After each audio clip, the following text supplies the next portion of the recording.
आंजमा मेरम दहो लेको खान मेरम चिकाते भाले को ताहेना से मेरमा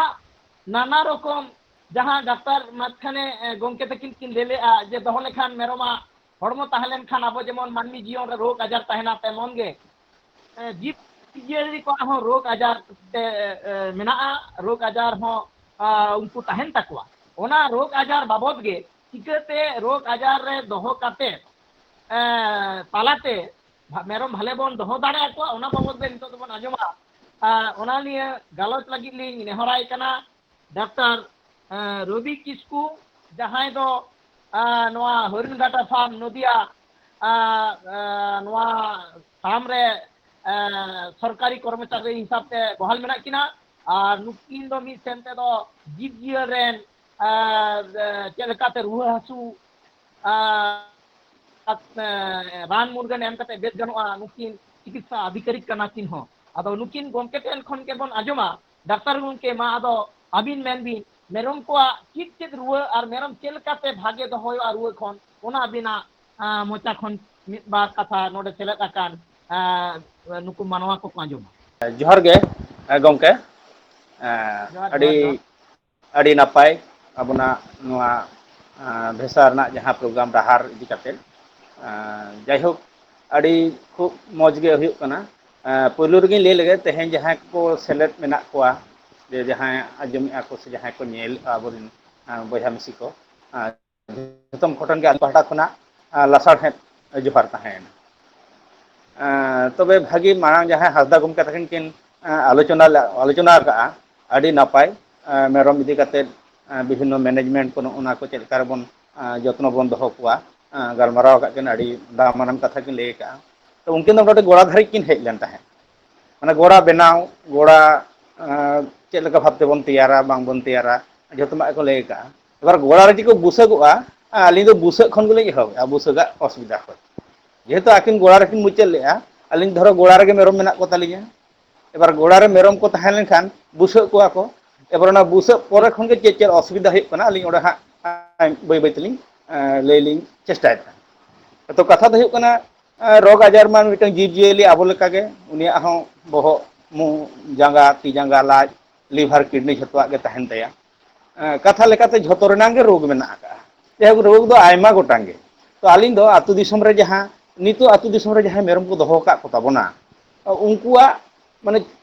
चेक को सुविधा लेखान आरो उनको मेरम आर कटिक भागी को दाड़िया कोआ दहो दाड़िया कोआ उना चितानते कटिक लिंग लई जेहक मने का बिन आलिन जहां li लेआ मिटन फार्मर बा मिटन चासी धरो मिटन रेगेज उरिज मिटन बया ओड़ा रे मेरम मेनाय तया ओड़ा रे मेरम गाभिन मेरम मेनाय तया एबारे बुसा का दिया तो सेदा दो आबो दो हापड़ाम को दो चेक को चिकै ताहेन आगु किदिया जहाना गेट तेगे हयतो बुकै गेट के तया तोरज लगाव दिया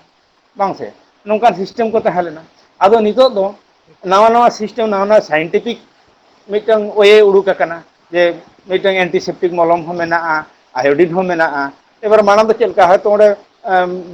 बार इंची की पे इंची बुका दहो का गेट तपा के और बुका बांग गेट तपा रहे असुविधा है तो निजेते बार पे इंची मध्य रहे तो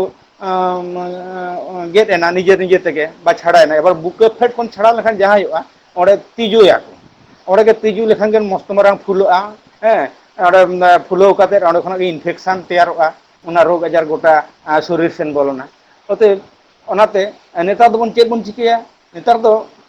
पहल लेका दो बाबन करावा नेतार ताहले बार थेके पे इंची कड़ी जिलिंग बन धोया जुदी बुकनाड़ी बांग तोपा आकन खान कड़ी ओना दो नवा मिटन ब्लेड बन किरिñ आगुया मिद बार टाका दाम ताहेना ओना मिद बार टाका दाम रेना ब्लेड ते ओरा बन गेट किया और एमनी आयोडीन जुदी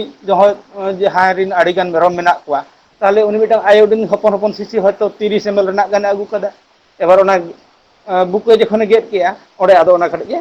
दुलादा और दिन रहे तो बारसिंग पे महा दुल माने कड़ी लगाव खान गे ओना नानी रे ओना दो आदो बै बैते रहोड़ेना चेदा बांगमा बाखाय दो जहां नेलोआ ओना बुके रे जखन समस्या तैयारोआ माने बुके रे जखन इनफेक्शन हुयुआ माने ना नाड़ी तुलुज नाड़ी जुदी घोर छड़ा ओडे थाले मिटन इनफेक्शन हुयुआ बै बैते रो को आबुआ एवं ओना दो नोंका आकना ओडे खना गे किंतु नेभेल इल माने आड़ी बारांग फुला हार्निया लेका हो हुई दाड़ेआ हार्निया छाड़ा हो आर मिटन हुयुआ ना गंठे को फुलत ताको जॉइंट इल ओडे खना के ᱵᱟᱹᱭ ᱵᱟᱹᱭᱛᱮ ᱤᱱᱯᱷᱮᱠᱥᱚᱱ ᱛᱮ ᱦᱩᱭᱩᱜᱼᱟ ᱱᱚᱜᱼᱚᱭ ᱡᱮ ᱦᱩᱰᱤᱧ ᱵᱩᱥᱟᱹᱜ তাহলে উনি যদি বুকেরে ঘাওয়া এবার গান্ঠুল করে ঘাওয়েনা ইনখান গেতো উনি মাই গজ এনা অতএব তাহলে নোয়া দো নিতক বন নঙ্কায়া যে আয়োডিন আগু কাতে মিটা নন বেড আগু কাতে পুলো দো উনি দো বন গের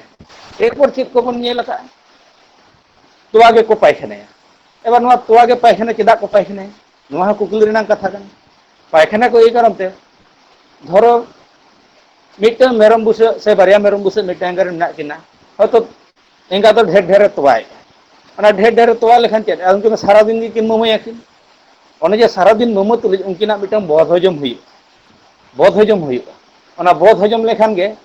বই বইতে উনকিনা দো সাদা পায়খানা খন লাজ খারাপᱚᱜ তাকিনা তখন গে এটা রকম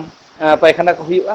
রোগা চাবা আকিন মেদ কো বলন তাকিনা বাকিন তিকু দাঁড়া বেস্টিক মানে আজার জাম কিনা ওনাতে এঙ্গা খন যদি হপন কাটে সাহারে বন দহ কুয়া বাকাই দা বন চিন আবো তো বিভিন্ন সময় এটা আसन কামি বন চালা হানতে হাতে আবো তো এঙ্গা আর বুসে মিঠেন কে বন দহয় কুয়া যদি ওনা গানোआ গমকে ওনা যদি জানোआ যে কাটে ফারাক রে দহ যদি রেগে জাকা দিয়া হয়তো 3 ঘন্টা পর পর বা 2 ঘন্টা পর পর কাটি কে মম কে আকিন এনা খান গে এঙ্গা হা ভাগি তাহেনা আর বুসে হ কিন্তু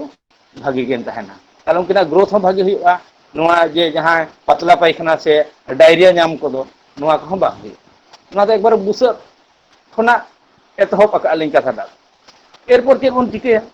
এরপর নৌকা না যে কাটি সেনা ᱧᱚᱜ এনা এবার তিনাঙ্গে সেনা ইদিয়া তাহলে উনাঙ্গে লো আতিnye সেনায়া বাহরে করে আতিnye সেনায়া আড়ে চাটোগা নড়ে চাটোগা উনকা উনকা থেকে চেক চিকা আডিগান ক্রিমি জম মেশা কোয়া এমন রকম ক্রিমি মেনা কোয়া জাহাं को पटो अब तो संता पटो बन ले को कना उनको तो जम में साको घास सला से हाडन हाडे जबरा को कड़ी हाड़ाप को या कड़ी मेरम ओते उना माध्यम ते उनको तो चेक को चिकिया उनको कृमि किछु को जम कोआ और किछु कृमि कटी बुसो रिन दो हमने एंगा ठेन खन गे को हिजुआ जेमन एस्कारिस जहां को ले को एस्कारिस ते गोरे एंगा ठेन खन गे को हिजुआ अते उनको गज खातिर एबार उनको बेलाय को ताहें लेखान चे उना ते किंतु मेरमे पातला पायखाने डायरिया हुयुग तया रुआ हासु आय ताले ओना दो आबो चेक बन चिकया एबार पाइपराजिन बन जम होचो को इन समय दो पाइपराजिन पाउडर मेना ओना दो खूब भागी केमे आना खती पाइपराजिन दुकान रे पाइपराजिन साइट्रेट नोकाना नितुम ते जामो गया एछड़ा अबोना जहां हॉस्पिटल में दो ब्लॉक अस्पताल किंबा जहां पशु अस्पताल को मेना दो अबोना ब्लॉक रे ओडे चलाव लेखान गे एबार पाइपराजिन पाउडर को माबोना ओना पाइपराजिन पाउडर चांदो रे मिद धा बन जम चके दिया उनका कान तके बय बयते सेना कना मेरम এবার যতই সেনা ইদিয়া মিদ বছর গান পুন চাঁদো গে হইনা মিটা মেরম তখন কিন্তু পুন চাঁদো যখন পে চাঁদো পুন চাঁদো যখন মিটা মেরমে লেবেট কি আয় কৃমি রান মবন এমাই কান গিয়া ওনা সালা আডি রকম ভাইরাস ব্যাকটেরিয়া নোনা রোগ को হেজ আকোয়া নয় নিতো যাহা বন নেলেত দো আতু দিসম রে মেরম আডি গোটাং রোগ তেগে को गुजुग कना रोग आजार तेगे तबे जहां नितो बन नेल ᱧᱟᱢᱮᱜᱼᱟ से आले कोठेन जहां पेशेंट को हजुग कना रोगी को मेरम को आगुए को चेलका कना को उनको तो बेसिर भाग मोचा घा कान तकोआ मोचा घा कान तकोआ तापर लुटी को घा कान तकोआ हैं बाको जम दड़िया कना रुवा प्राय 108 गान तहन कना नोंका को रुवा ᱧᱟᱢᱮ को एबार ओना दो बई बई तो चेक चिका दो पातला पायखाना एहब ताले रुवा ᱧᱟᱢ केदिया मोचा को घायन तया लुटी को घायन तया आरो पतला पायखाना गया ताले ओना ओना कोनो मिटन सिम्पटम्स नो नोकाना नेलोगा बई बई ते एकबारे मेद को बोलो चाबा तया बाय जम दाड़िया खान गे आदो रोगा इदी कते आदो किंतु श्वाসকष्ट होया आदो गुजु नोना रोग किंतु अबोना आतु दिसम रे अबवा ऑल इंडिया तो मेना गया 1942 साल रे नोआ रोग एथब लेना बाहरे दिसम रे 2007 रे चाइना रे तापर आबो नोआ कंटामिनेशन माध्यम ते विभिन्न भाव तेगे हेज आकना नोआ रोगटा आबो ओना भारत दिसम को आबो भारत दिसम गोटा गे हुई कना ओनाते नितो चेक बन नेलेआ नो जे ब्लॉक खोजा आबो आलिया विभाग जहां एआरडी डिपार्टमेंट प्राणी संपद विकास विभाग खोज प्रत्येक शर्मा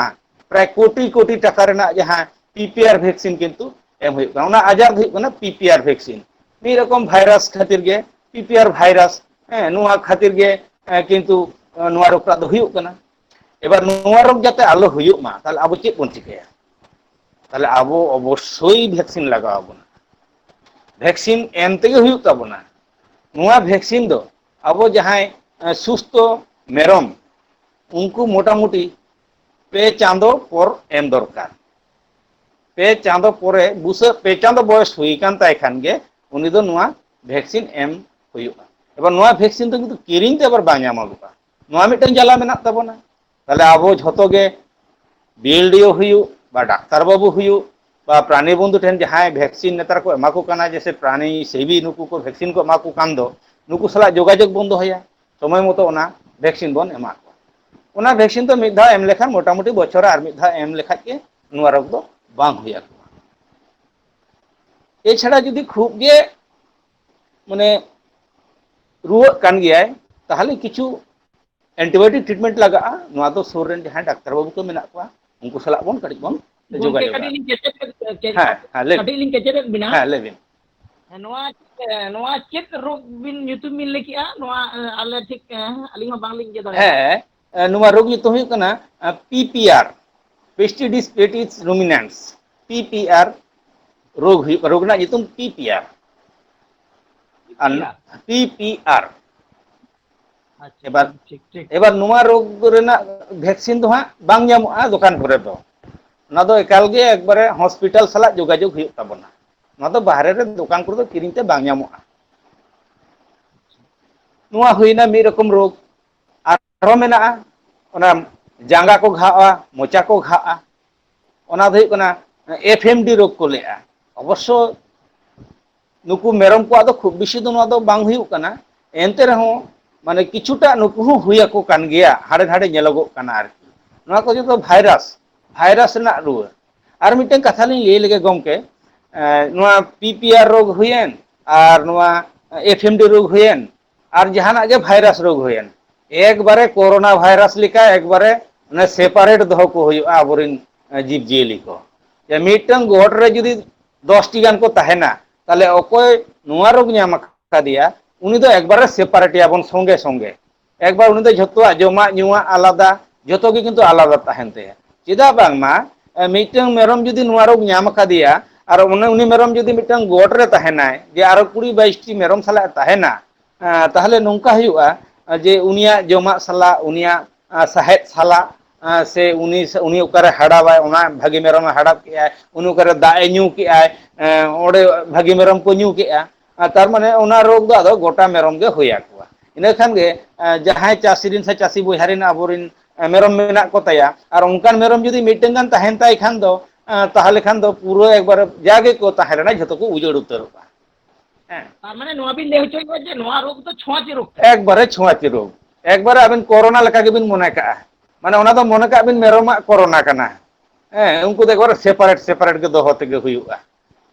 नुआ कड़ी बन में भाले खोन रोग को तो आलादा ते दोहो एक बारे भागी आर रुआ को दो आलादा तेगे दोहो दरकार एक बार क्वारंटाइन लेका एक बार सेपरेट दा नुआ एमाय हुयुआ सेपरेट ओना पाला पत्र हो ओना सेपरेट गे एम हुयुआ आलादा गे एम हुयुआ अच्छा एरपर आर मिद बार खूब जरूरन रोग मेना भाइरास रोग मेना जहां एक बार आतु टुठार के हुयुक कना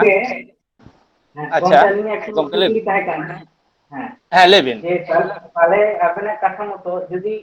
अलिन सामतरा नि 10 टी मेरा मेना कोआ आरो तो पैसा के जति मेरा नि ᱧᱟᱢ कोआ के बारे कोली किरिंग जो कोआ तो उबुकान मिसा कोआ से बानी मिसा काम तो गमके गमके अड़ी नपाय अड़ी खूब चरक प्रश्न बिन दोहो का अच्छा अबिन लय रे तहन बिन ले अली नोना मिटन व्यापार मेना आर को ओना मा ओड़ा ना कथा नि लय गेआ जे मिटन मेरम रुआ मेरम सला भागी मेरम मिटे बांग दोहो गानो एबार जहां अबिन हतो बारिया मेरम मेना को आरो हतो बारिया किन लगा हयतो अबिन एंगा गे मेना किना हतो पिया बा पुनिया मोड़े गोटे आर मिटन हतो बोदा से पाठा बिन अगुइया उन्हें जे आगु हुयुआ ओना दो अबिन बड़ा मार्केट रे जचा हुयुक ताबिना ओकानि मेरम कना किंबा जुदी जहां आतु खन बिन अगुइ रहो ओना आतु रे नुंका रोग को हुई कना से बांग ओना अबिन नेल लगा बिना माटा ओना नेल हुयुआ मार्केट खना आगु दो एक बार के निषेध लेका गेलिन मोने आलिया मोने ते दो कारण मार्केट रे दो बा बाजार रे दो ᱟᱹᱰᱤ ᱨᱚᱠᱚᱢ ᱡᱤᱵᱽᱼᱡᱤᱭᱟᱹᱞᱤ ᱢᱮᱱᱟᱜ ᱠᱚᱣᱟ ᱦᱟᱸᱰᱮ ᱱᱟᱰᱮ ᱦᱟᱱᱟ ᱟᱹᱛᱩ ᱱᱚᱣᱟ ᱟᱹᱛᱩ ᱨᱮᱱ ᱫᱚᱢᱮ ᱢᱮᱨᱚᱢ ᱠᱚ ᱟᱹᱜᱩ ᱠᱚᱣᱟ ᱚᱱᱟ ᱫᱚ ᱵᱟᱡᱟᱨ ᱨᱮᱱ ᱫᱚ ᱠᱟᱹᱴᱤᱡ ᱠᱤᱨᱤᱧ ᱫᱚᱠᱚ ᱜᱟᱱᱚᱜᱼᱟ ᱛᱚᱵᱮ ᱟᱹᱵᱤᱱ ᱩᱱᱠᱤᱱ ᱠᱤᱨᱤᱧ ᱠᱟᱛᱮᱫ ᱵᱟᱡᱟᱨ ᱨᱤᱱᱤᱡ ᱫᱚ ᱟᱵᱟᱨ ᱢᱚᱴᱟᱢᱩᱴᱤ ᱟᱹᱵᱤᱱ 21 ᱫᱤᱱ ᱜᱟᱱ ᱢᱟᱱᱮ 21 ᱫᱤᱱ ᱢᱟᱵᱤᱱ ᱫᱚᱦᱚᱭ ᱜᱮ ᱡᱩᱫᱤ ᱵᱤᱱ ᱫᱟᱲᱮᱭᱟᱜᱼᱟ ᱢᱤᱫ ᱪᱟᱸᱫᱚ ᱵᱤᱥᱤ ᱜᱟᱱ ᱦᱚᱸ ᱩᱱᱤ ᱫᱚ ᱟলাᱫᱟ ᱛᱮᱜᱮ ᱫᱚᱦᱚ ᱠᱟᱭ ᱵᱤᱱ ᱠᱟᱨᱚᱱ ᱢᱤᱫᱴᱟᱝ ᱚᱱᱟ ᱨᱳᱜᱽ ᱡᱩᱫᱤ ᱩᱱᱤ ᱦᱩᱭ ᱠᱟᱫᱮᱭᱟ ᱛᱟᱦᱞᱮ ᱚᱱᱟ ᱨᱳᱜᱽ ᱪᱷᱚᱲᱟᱜ ᱛᱮ ᱟᱡᱟᱜ ᱥᱚᱨᱤᱨ ᱨᱮ ᱢᱟᱭᱟᱢ ᱥᱟᱞᱟᱜ ᱢᱮᱥᱟᱜ ᱛᱮ ᱥᱮ ᱮᱴᱟᱜ ᱚᱨᱜᱟᱱ ᱠᱚ ᱥᱟᱞᱟᱜ ᱢᱮᱥᱟᱜ ᱛᱮ मोटामुटी 5 থেকে 7 दिन लगा अबिन तेज बिन किरी अगू के मिट्टन मेरम 5 থেকে 7 दिन में नेले गया उना मध्य जुदी उनी उना रोग हुई कन पीपीआर हुई आदे और एफएमडी हुई आदे माने मोचा घाव और टूर ना घा जहां रोग हुई कना आरकी उना हुई आदे ताले उनी दो किंतु उना 10-12 दिन मध्य के उनी दो एहबाया तार उना बिन नेल गया अबिन आरहो निजे सेंगुइन खातिर और 10-11 दिन आलादा बिन दोहो किदिया ताले खूब गे भागी आ और ओडे बिन नेल को ओडे को वैक्सीन का को से बंगा नोआ रेना ओना जगह बिन लखे जे ओडे वैक्सीन हुई कना से बंगा ओना अतु रे एबार नुका हा नेल हुआ ओना वैक्सीन जे नोय विभिन्न सरकार खन कैम्प को बांग को तैयार कैम्प बांग हुयुक कना ओना कैम्प रे हो नेल हुयुआ जे हयतो अबिन भागी मेरम बिन इदी का दिया ओडे हयतो ओना रोग आक्रांत हयतो मेरम बिटन को आगू का दिया ताले ओने ओना के कड़ी ओना को तो ठीक सचेतन ताहे हुयुआ सतर्क ताहे हुयुआ डाक्टर बाबू को ले आको हुयुआ पाचे नोंकान रोगग्रस्त कोनो मेरम को आगू का दिया से जुदी आजार नाम का खान ताहले तो भागी कुछ नाम को ओना को जायगा को कटिज अब माने एवॉइड मा वैक्सीन प्रोग्राम को मा एवॉइड मा बांग गानोग गे ओकारम नामा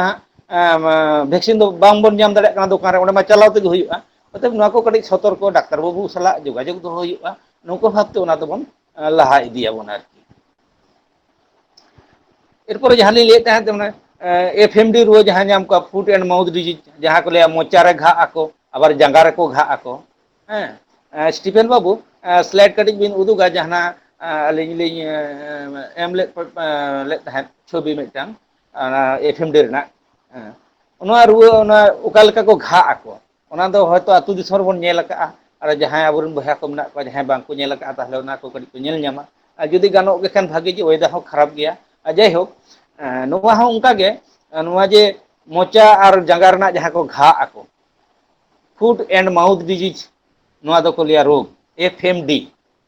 foot and mouth disease FMD रोग को लिया एबार नोआ रे हो उनका गे 7 থেকে 10 दिन गान नोंका गे मिटन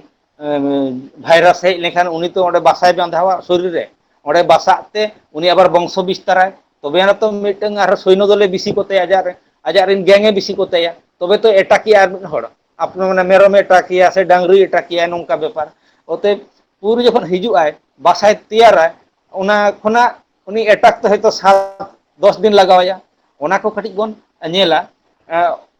उनका गे नोआ रोग क्षेत्र में इन टाइम के लगा करना 7 থেকে 10 दिन हुई बा 5 থেকে 7 दिन हुई निये टाइम के किंतु जुदी उनका रोग नामे खान नोआ रोग हो उन सब के नामिया एबा नोआ को खातिर दो चेक बोन चिकेया नोआ को खातिर दो वैक्सीन हुआ नोआ खातिर अब वैक्सीन लगाव हुआ एबार वैक्सीन मोटामुटी अब 2 चांदो लहारिन मेरम दो बन वैक्सीन कोआ 2 चांदो लहारे एम 2 चांदो मध्य रे जहां बयस हुई को उनको बन 2 चांदो पोरे रिन उनको बन वैक्सीन कोआ मिद धा वैक्सीन एम लेखाज गे पोरे आबार 6 मास अंतर नोआ दो बन वैक्सीन इदी कोआ माने जहां मेरम को बयस 2 चांदो पोरे रिन को वैक्सीन उनको तो वैक्सीन नोआ एफएमडी वैक्सीन माय किंतु हाना जे हमरांग ना ले का उन तो 2 चांदो जाते को हुई मा बयस तो 2 चांदो मानन तो वैक्सीन बांगानो एक बार बांगानो 2 चांदो लहा दो चेदा 2 चांदो लहा रे क्रीमी रान को ना को जम होचो हुआ अब मेरम तोवा जहां डॉक्टर हांसदा गमके तकिन के लई का जे ओना माने सासा सासांग तोवा दो को गिडी का किंतु ओना तो खूब जरूरन जिनिस कना हांसदा गमके तो खूब नापाय दामानन कथा किन लई का ओना जे कोलेस्ट्रम जहां ओना दो उनको दो न्यू होचो तेगे हुआ ओना तो को न्यूई मे बड़ा बुसक दो तबे ओने जे एंटीबॉडी तैयार होय इन तेगे एकना तो मोटामुटी 2 चांदो धारी ज्ञान दो आजा रोग प्रतिरोधक क्षमता दो ओडे खन के तिगुन ताया जायहोक नोआ खुरिया रोग से ओना एफएमडी जहां लिन ले तहे नोआ हो वैक्सीन मेना एफएमडी वैक्सीन नोआ हो ओनका गे बायरे किंतु दुकान रे दो नोआ वैक्सीन दो बांग ᱧᱟᱢᱚᱜᱼᱟ नोआ खूब सचेतन बन तहन मा जे दुकान रे किरिኝ अगु कते हयतो दुकान रेना चेत वैक्सीन एमम कना से बांगे एमम कना ona bang nyamok gea. Onate FMD vaccine ho judi na government na kichu company na vaccine kichu ko uduk ka onate ganok gea noa sarkar khon nito abwa mane ARD department khon jaha gota atu टोठार को करा का vaccine ओना खूब भागी vaccine मोटामुटी ओना करा लेखान के हुयुआ एबारे ओना दो अबिन जे मिदा हा वैक्सीन के दिया बिन तारपरे जे आदो बांग हुया उनका दो बांगा उनिया इम्यूनिटी जे उनिया रोग प्रतिरोध क्षमता किंतु तुरुई चांदो धरित तहेना एबार तुरुई चांदो परे किंतु अबिन आरो मिदा वैक्सीन एमा माने सेरमारे बारधा वैक्सीन एम हुयुआ एबार नोंका भाबते उनको दो दोहुयुआ एबार जांगा रे जुदी घा आय ओना चेक बन चिकेया और जांगा जुदी घा ओना बार जत्नो हुयुआ सापा हुयुआ ओडे जुदी को उनको तिजु को हुयुआ तिजु चेदा को या मिटन जोंदरा घाव जुदी बांग बन सापाया ताले ओडे दो तिजु को हुयु गया रो को आब लेखान के ओडे को तिजु आको ओना खातिर दो ओना को बेस्टिक सापा सुत्रो काते मलम नेतार अडिगान बाजार रे मलम उडुक अकना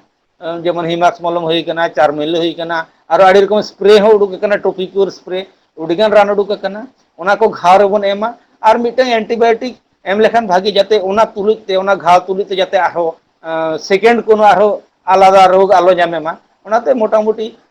5 থেকে 6 दिन गान मिटन एंटीबायोटिक कोर्स बन कराया और नुआ को बन जत्नोया एबार मोचारे घाव कने मोचारे घाव लेखान चेत तेबन चिकेया ओना मिटन समस्या मेना मोचा तेमा बा जम दाड़ेया ताले ओना नुका गानोआ जे पोटासियम पारमैंगानेट मेना 1% 2 to 5% पोविडोन आयोडीन मेना नुआ कोते मोचा कड़ी बन वाश तया नुका के वाश इदी लेखान कड़ी जतन लेखान के बई ते उनी दय माने मेरम दय बेस इदिया नुआ मिटन रोग आरो मिटन रोग मेना जेमन ना नेतार दो बांग येलो गया खूब एटा दो गुड पॉक्स किछु किछु जायगा रे हुयुग गया ना पॉक्स जहां अब हां बसंत जहां को लिया उनकान रुआ हो मेरम हुया को कान गया तो किछुटा माने ये तो कम अकना परसेंटेज दो नुआ हो मिट रकम उनकाना घाव रेना गे ओना स्लाइड लिंग भेजा ले ओडे देखा लेखन खूब भागी को जे ओना दो तेहना वेदर को खराब ते बांगान कना तो गोटा हरम हुए एबार चिकेतम बुझा जे मिटन मेरम ओकारे घाव माने ओना पॉक्स हुई का दिया पॉक्स ओकार हुई मेरमा से नुआ गुड पॉक्स जहां को लिया ओना दो ओकारे हतो उप कम मेना जेमन पालान माने जेमन तोबा ओड़ा रे तोबा ओड़ा बाहर ना जे हारता मेना ओडे होया कोआ मोचा सेन रे लुटी रे होया कोआ तापर लुतुर रे होया कोआ मेट चेतान रे होया कोआ और किछु किछु हड़मर हो हुया को गान गया ओना दो आदो बांग नेल ᱧᱟᱢᱚᱜᱼᱟ तो ओना तो उप ते दापाल को मेरम उप ते कड़ी दापाल को ताहेना ये हतरो लेखान के आदो कड़ी गुटी गुटी बुझाआ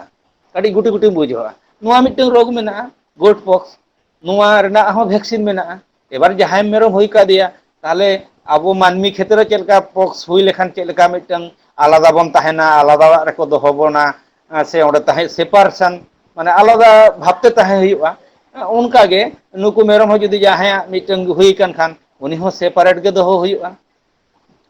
एबार ओने जहां ana guti guti hui kate do adi समय बिली kate पोसा गो या उनका राष्ट्र मिटन माने चलो sondro जहां को लिया sondro चगुआ ओडे आबार उनको नुकु ना घाव आबार बेस्टिक हुयुआ ओना बेस्टिक चिकते कोरा हुयुआ आडिगान सिरबे बन नेल का हाइड्रोजन परऑक्साइड मिटन लिक्विड ᱧᱟᱢᱚᱜᱼᱟ ओना हाइड्रोजन परऑक्साइड ते कटी वाश लेखान और उना परे पारमेंगन पोटासियम पारमेंगनेट जहां अबवा किछु ड्रेसिंग समय किछु मलम एम लेखान के ओना दो किछु दिन पर खान के ओना दो रिकवर है आज तेगे भागी आय नुआ को मा किछु गमके नुआ को किछु रोग ना कथा लिन लई केआ तबे आर मिटन लिन लई लगे खूब दामियान माने आतु दिसम रेना खूब दामियान जहां हुयुग कना उनको सी को होया को मेरम सी तारपर उनको सेता लेका ana मेरम उब झतो ᱧᱩᱨ चाबा हरमो खोजा आसाई गमके हतो पे नेल बड़ा का गया डाक्टर गमके ओना गे आली लिंगे कुपली लिंग होय मेते अच्छा नेतार आतु दिसम रे नोका किछु रोमा हड़मो रे नेलो कना से किछु उब को ᱧᱩᱨ काते पुरु कना हारटा को आर किछु किछु दो नेला आबो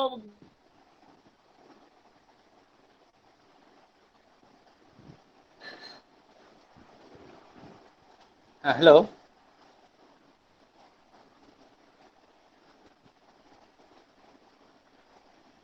tahen tabona bohog ub re हाँ हाँ हाँ noa ko babot te je chel lekate noa ko khon niramoy nyamoa kati bin lay lekhan अच्छा अच्छा गमके अड़ी दामानान प्रश्न कान ताबिना ताहले आलिኝ ओनाली लay लेगे जे मेरम आतु टोठारे जहां नेल बड़ा हुई कना विशेष करते राबांग दिन सेन विशेष करते राबांग दिन सेन उनका हरमो खना मेरम उब दो अचो चाबा सुदु हारता गे और हाड़े हाड़े उब तहन ताकुआ नोआ मिटंग माने माने चेनी लिया हारता ना रोग कान ताकुआ माने हरमो ना मिटंग रोग नोआ मिटंग बीजाणु मेना कुआ उनको दो ना एक बार ना उब लतार रे ओडे जहां खन उब उडुक कना ओडे को बासा को तैयार को से ओडे आको को तहना को और ओडे खन जमा को संग्रहया और ओना बै बै उब ढिलोआ एबार उब ᱧᱩᱨ उतरोआ एबार नुआ को खातिर हो एबार नुआ को माने टेकेल खातिर दो अबना किछु गोड़ा रना जहां रे हासदा गमके तकिन खूब नापाय कथा किन लay का गोड़ा बनाव ओने जे बांकिन लay के जे ओत रे जुदी बन धया दोहया मिटे मेरम ताहले उनी श्वास निश्वास प्रश्वास नुआ रो हो ᱧᱟᱢᱤया एबार हानते हाते कोन माने मेरम सी से आर हुकु टिक्स मेना कुआ नुकु को हजुआ ओनाते चेक बन चिकया मेन रुआ हुयुक कना हासदा गमके तकिन खूब दामियान कथा किन लay किया मेन रोग ᱧᱟᱢना जायगा दो हुयुक किंतु अबना मेरम गोड़ा उनकिन जेमन के लay का मेरम गोड़ा कड़ी माने माचा तैयार हुयुआ माचा माचा टाइप ताहले चितार के को तहायना ताहले ओंडे गे आकिना जे मल मूत्र जहां तहन कान दो प्रसाब आकिन पायखाना आकिन ओंडे ओंडे गे गितिज कानाय मेरम मिटन ताहले ओंडे खन गे रोग आजार ᱧᱟᱢᱮ ᱠᱟᱱᱟ एबार ओनाते माचा सिस्टम खान तो खूब गे भागी खूब दामियान कथा किन लay का जे मेरम ओड़ा सने बोलायना कड़ी माचा लका देज ना चितान ᱧᱚᱜ रे तहैना एबार ओना एमन भाबते पाटा माने माद दो ठीक ठाक हुयुआ जते ओना मेरम गुड़ी जहां को लिया जहां को इस दो गुड़ी गुड़ी छोला लेका ओना दो पारमोआ किंतु मेरम जांगा जते आलो बोलन मा और जहां यूरिन ओना मा पारमो कान गया ओना सालाते आर मिटन कथा जे गोड़ा मिटन डिसइनफेक्शन मिटन गोड़ा ना करा हुयुआ गोड़ा रे बेस्टिक ब्लीचिंग चून ब्लीचिंग नोआ जुदी छुड़ियो गानो खान सेदाय बन नेल का अब हापड़ाम को चेक को चिके तरज गोटा को एरा तरज तरज गोटा को एरा गोटा ना गोड़ा भितर रे एक्चुअली ओना मिटन डिसइनफेक्शन के कमिया तबे उनंग दो हयतो इफेक्टिव बांग तहलेना उन समय दो तो नितो दो अडिगान डिसइनफेक्शन उडुक कना जेमन अबिन 1% फॉर्मालिन ते हम पूरा बिन स्प्रे दाड़े गोड़ा 1% फॉर्मालिन दो 4% सोडियम कार्बोनेट ते अबिन बिन सोडियम हाइड्रोक्साइड ते बिन अबिन बिन स्प्रे दाड़े अबिना गोड़ा इन खान चेक चिका जागे नुकु सी को किंबा नुकु टिक्स को जहां माने और माइट्स को जहां को लय को जहां अबना माने मेडिकल टर्म ते नोआ को को लय को कना अडी कटिक कटिक माने सी लेकान जिनिस तो नुकु थारना स्प्रे लेखान को ओना गोड़ा खन को गज चाबा एछड़ा आरो सोडा खूब भागी के में सोडा माने जहां बिन लay माने tik अबिन जहां बिन लay tik tik हां टिक को और सोडा जहां जहां सोडा मांग को व्यवहार तहन अब आतु दिसम रे ओना सोडा किंतु खूब भागी माने एफएमडी हुयु और पीपीआर हुयु सोडा किंतु खूब उपकारी ओना सोडा जदी छोड़ाव गानो आ गोड़ा रे ताले खान किंतु अडिगान के जीवाणु मुक्त आको नुकु जहां टिक्स लाइस नुकु को एछड़ा भाइरास हो किछु नुकु हो नुकु खन अडिगान माने इस्तर बन तहे दाड़िया हठात बांको अटैक दाड़िया को अबना गोड़ा ओनाते बेस्टिक परिष्कार परिच्छन्न दो हुयुआ नुआ को ठीक ठाक जदी बन करावा मोटामुटी ठीक गया तेहें दो और कुकली को जहां गमके तक को हेज अकना उनको को जदी मेना ताको खान ओना हो ठीक गया कन गया हापेन दिन रहे तो नुआ को विषय ते आरो डिटेल्स ते हयतो चलाव रना सुजोग तहेना तखन आरो बन गापाल मारा आरो बन नेपेला बन मा इनखान दो अलिया दो नोडे गे लई मुचेदा जदी जहाया जहाना कुकली को तहन खान दो को कुकली दाड़े अलिया गमके आयमा आयमा सारहाव डॉक्टर रवि किस्कु गमके आदो रवि किस्कु गमके मोचा खन पे आंजम के जहां नोडे सेलेक्ट मेना अकात पिया बा जहां फेसबुक लाइव करे बन नेलेत कना जे डॉक्टर रवि किस्कु गमके तकिन लई सदर किया जे लई पसनाव के कि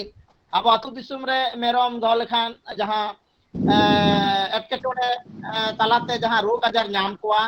ᱟᱨ ᱚᱱᱟ ᱨᱳᱜᱽ ᱟᱡᱟর ᱧᱟᱢ ᱞᱮᱠᱚ ᱠᱷᱟᱱ ᱪᱮᱫ ᱞᱮᱠᱟᱛᱮ ᱩᱱᱠᱩ ᱨᱳᱜᱽ ᱟᱡᱟর ᱠᱷᱚᱱ ᱵᱚᱱ ᱵᱷᱟᱹᱞᱤ ᱠᱚᱣᱟ ᱟᱨ ᱵᱷᱟᱹᱞᱤ ᱞᱟᱹᱜᱤᱫ ᱪᱮᱫ ᱠᱚᱨᱟᱣ ᱦᱩᱭᱩᱜ ᱛᱟᱵᱚᱱᱟ ᱚᱠᱟ ᱴᱟᱭᱤᱢ ᱨᱮ ᱨᱳᱜᱽ ᱟᱡᱟর ᱡᱟᱛᱮ ᱟᱞᱚ ᱦᱤᱡᱩᱜ ᱚᱱᱟ ᱠᱷᱟᱹᱛᱤᱨ ᱵᱷᱮᱠᱥᱤᱱ ᱠᱚ ᱮᱢ ᱦᱩᱭᱩᱜ ᱛᱟᱵᱚᱱᱟ ᱱᱚᱣᱟ ᱠᱚᱦᱚᱸ ᱠᱤᱱ ᱞᱟᱹᱭ ᱯᱟᱥᱱᱟᱣ ᱠᱮᱜᱼᱟ ᱟᱹᱰᱤ ᱠᱷᱟᱴᱚ ᱢᱚᱪᱟᱛᱮ ᱟᱨ ᱟᱹᱰᱤ ᱥᱟᱹᱨᱤ ᱠᱟᱛᱷᱟ ᱠᱚ ᱠᱤᱱ ᱛᱩᱞᱟᱹᱣ ᱫᱟᱨᱟᱣ ᱠᱮᱜᱼᱟ ᱡᱮ ᱟᱹᱛᱩ ᱫᱤᱥᱚᱢ ᱠᱚᱨᱮᱱᱟᱜ ᱡᱟᱦᱟᱸ ᱢᱮᱨᱚᱢ ᱵᱚᱱ ᱟᱹᱥᱩᱞ ᱞᱮᱠᱚ ᱠᱷᱟᱱ ᱱᱚᱣᱟ ᱠᱚ ᱟᱵᱚᱱ ᱞᱟᱹᱠᱛᱤ ᱟᱵᱚᱱᱟ ᱚᱱᱟ ᱠᱷᱟᱹᱛᱤᱨ ᱟᱭᱢᱟ ᱟᱭᱢᱟ ᱥᱟᱨᱦᱟᱣ ᱰᱚᱠᱴᱚᱨ ᱠᱤᱥᱠᱩ ᱜᱚᱢᱠᱮ ᱞᱟᱹᱜᱤᱫ ᱦᱮᱸ ᱱᱟᱯᱟᱭ ᱥᱟᱨᱦᱟᱣ ᱟᱫᱚ ᱡᱟᱦᱟᱸᱭ ᱠᱚ ᱢᱮᱱᱟᱜ ᱟᱠᱟᱫ ᱵᱚᱱᱟ ᱜᱚᱢᱠᱮ ᱠᱚ ᱢᱟᱲᱟᱝ ᱫᱚᱢ ᱞᱮᱠᱟᱜᱮ ᱟᱨᱦᱚᱸ ᱱᱚᱣᱟ ᱫᱚᱢ ᱦᱚᱸ ᱠᱩᱠᱞᱤ ᱟᱯᱮ ᱡᱩᱫᱤ ᱛᱟᱦᱮᱱ ᱠᱷᱟᱱ তাহলে ᱱᱚᱣᱟ ᱵᱟᱵᱚᱫ ᱛᱮ ᱰᱟᱠᱛᱟর ᱠᱤᱥᱠᱩ ᱯᱮ ᱠᱩᱠᱞᱤ ᱫᱟᱲᱮᱭᱟᱜᱼᱟ ᱡᱟᱦᱟᱱᱟᱜ ᱡᱩᱫᱤ ᱟᱯᱮᱭᱟᱜ ᱠᱩᱞᱤ ᱨᱮᱱᱟᱜ ᱢᱮᱱᱟᱜ ᱟᱠᱟᱫᱼᱟ ᱡᱟᱦᱟᱸᱭ ᱠᱚ ᱱᱚᱣᱟ ᱞᱟᱭᱤᱵ ᱨᱮ ᱢᱮᱱᱟᱜ ᱟᱠᱟᱫ ᱵᱚᱱᱟ ᱦᱮᱸ ᱜᱚᱢᱠᱮ ᱟᱹᱞᱤᱧᱟᱜ ᱡᱟᱦᱟᱸᱭ ᱢᱤᱫᱴᱟᱝ ᱡᱩᱫᱤ ᱠᱩᱠᱞᱤ ᱚᱱᱠᱟ ᱛᱟᱦᱮᱸ ᱠᱟᱱᱟ ᱢᱮᱱᱟᱜ ᱜᱚᱢᱠᱮ ᱞᱟᱹᱭ ᱵᱤᱱ ᱟᱹᱞᱤᱧᱟᱜ ᱠᱩᱠᱞᱤ ᱦᱮᱸ ᱛᱟᱦᱮᱸ ᱠᱟᱱᱟ ᱰᱚᱠᱴᱚᱨ ᱦᱟᱸᱥᱫᱟ ᱠᱩᱠᱞᱤ ᱫᱚ ᱱᱚᱣᱟ ᱠᱟᱱᱟ ᱡᱮ ᱟᱪᱪᱷᱟ ᱟᱹᱞᱤᱧ ᱛᱤᱱᱟᱹᱜ ᱢᱮᱨᱚᱢ ᱡᱩᱫᱤ ᱯᱟᱹᱴᱷᱤ ᱢᱮᱨᱚᱢ ᱫᱚᱦᱚ ᱠᱚᱣᱟ ᱢᱤᱫᱴᱟᱝ ᱯᱟᱹᱴᱷᱤ ᱢᱮᱨᱚᱢ ᱫᱚᱦᱚ ᱞᱮᱠᱚ ᱠᱷᱟᱱ ᱢᱤᱫᱴᱟᱝ ᱯᱟᱴᱷᱟ ᱫᱚᱦᱚ ᱞᱟᱜᱟᱣ ᱞᱤᱧᱟ ᱛᱟᱦᱞᱮ ᱮᱸᱰᱮᱠᱷᱟᱱ ᱟᱹᱞᱤᱧᱟᱜ ᱡᱚᱛᱚ ᱠᱤᱪᱷᱩ ᱴᱷᱤᱠ ᱴᱷᱟᱠ ᱤᱭᱟᱹ ᱛᱟᱹᱞᱤᱧᱟ ᱛᱤᱱᱟᱹᱜ ᱯᱟᱴᱷᱟ ᱞᱤᱧ ᱫᱚᱦᱚ ᱠᱚᱣᱟ 10ᱴᱤ ᱢᱮᱨᱚᱢ ᱨᱮ ᱯᱟᱹᱴᱷᱤ ᱨᱮ ᱛᱤᱱᱟᱹᱜ ᱯᱟᱴᱷᱟ ᱞᱤᱧ ᱫᱚᱦᱚ ᱠᱚᱣᱟ ᱠᱤᱝᱵᱟ 5ᱴᱤ ᱨᱮ ᱛᱤᱱᱟᱹᱜ ᱞᱤᱧ ᱫᱚᱦᱚ ᱠᱚᱣᱟ ᱱᱚᱣᱟ ᱡᱩᱫᱤ একটু ᱵᱟᱲᱟᱭ ᱛᱟᱹᱞᱤᱧᱟ ᱛᱟᱹᱞᱤᱧ ᱵᱷᱟᱜᱮ ᱟᱹᱰᱤ ᱫᱟᱢᱟᱱ ᱠᱩᱠᱞᱤ ᱛᱚ মিনিমাম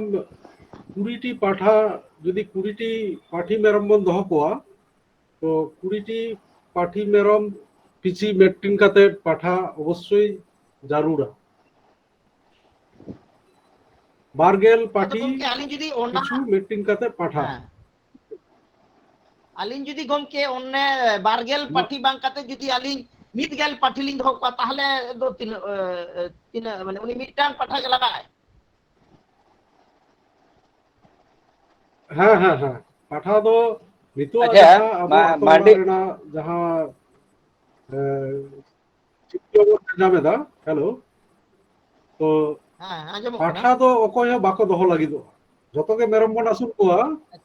ᱠᱤᱱᱛᱩ ᱢᱮᱱᱠᱷᱟᱱ ᱦᱮᱸ পাঠা দহ ᱫᱚ ᱚᱠᱚᱭ ᱦᱚᱸ ᱵᱟᱝ পাঠা ᱠᱚ ᱪᱮᱠᱟ ᱠᱚᱣᱟ ᱵᱚᱱ ᱡᱚᱠᱷᱚᱱ ᱜᱮ ᱢᱮᱨᱚᱢ ᱯᱟᱹᱴᱤ ᱠᱚ ᱦᱚᱦᱚᱭᱟ ᱮᱴᱟᱜ ᱟᱛᱳ ᱵᱚᱱ ᱤᱫᱤ ᱠᱚᱣᱟ ᱚᱠᱟᱨᱮ ᱯᱟঠᱟ ᱢᱮᱱᱟᱭᱟ ᱟᱪᱪᱷᱟ বা ᱦᱮᱸ ᱚᱱᱟ এমনও ᱫᱚ ᱥᱟᱹᱨᱤ মেনাᱜᱼᱟ যে ᱠᱟᱛᱷᱟ আᱹᱰি সাᱺগিᱧ রে পাঠা মেনায়া হ্যাঁ এবারে নওনা চিত্র কিন্তু পাল্টাও হইবা মেরম আসুল করতে গেলে যত হড়াগ রে যেন পাঠায় তা অবশ্যই বন্ধ হকমা মরে গোটেন যদি পাঠি বন্ধ হকোয়া মেট্রিন পাঠা অবশ্যই বন্ধ হকমা কিন্তু বিজ্ঞান ভিত্তিক লই কেদা যে 20টি পাঠি পিছু মেট্রিন কাতে পাঠা কিন্তু যেহেতু আতো রেনা ট্রেডিশন ভাগে দহয় লাগিতে যে মরে গোটেন খন গে যদি মেট্রিন কাতে পাঠা বন্ধ হকোয়া তাহলে খান দো নয় যে ইনব্রিডিং যাহা গালমারাও মেনাগᱼᱟ যে মিট্টিন পাঠা যদি ওড়াগ রেন পাঠা দিয়ে গে পর পর বন